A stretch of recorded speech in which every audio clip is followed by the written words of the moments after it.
Hello everyone, I am Professor NormAlMode. Two friends of mine, a professor who spent many years on an island away from technology, and another one who spends a lot of time, his name is Honeydew, he spends a lot of time in a lab with these people who are, they're like Muppets, they're just not very good lab people. But anyway, these two professors, they asked me to explain to them how Raman scattering works. So here, let's look at Raman. And we're going to start with a green circle, and that's a P. So you have a P in the solution. And on either side of this P, you have a caret. So we draw those in orange. And now the P and the caret, they're not just independent, they're actually connected by this little thing like that. And that is called a Raman noodle.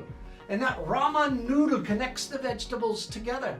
And that Raman noodle can stretch and bend, and as it stretches and bends, we see the motion of the molecule. But now, very importantly, we talk about two different things in Raman scattering.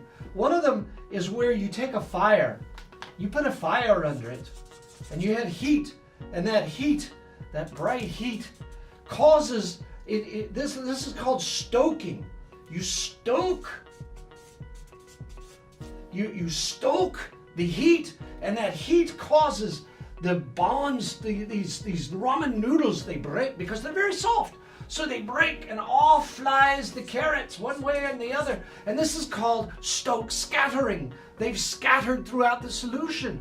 The carrots have gone everywhere, and the peas have gone off. But you can always undo this by cooling it down. And as you cool it down, that's called anti-stokes. The carrots come back to the peas, and we now have the ramen noodles form again.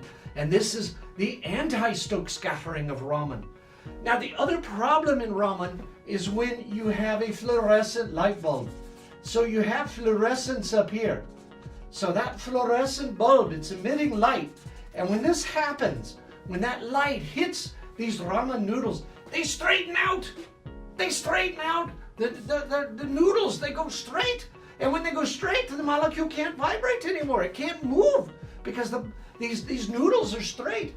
And this is why fluorescence is so important, because it ruins the Raman scattering. The molecules, these carrots and peas, they can't vibrate anymore. So this is the origin of Raman. The Raman noodles that connect the peas and the carrots, and how they move. The stokes that lets them scatter, or the anti-stokes that brings them back together. And just the fluorescence, how important that is. So this is a little bit about Raman scattering. I hope it helps you understand some more. And thank you for listening.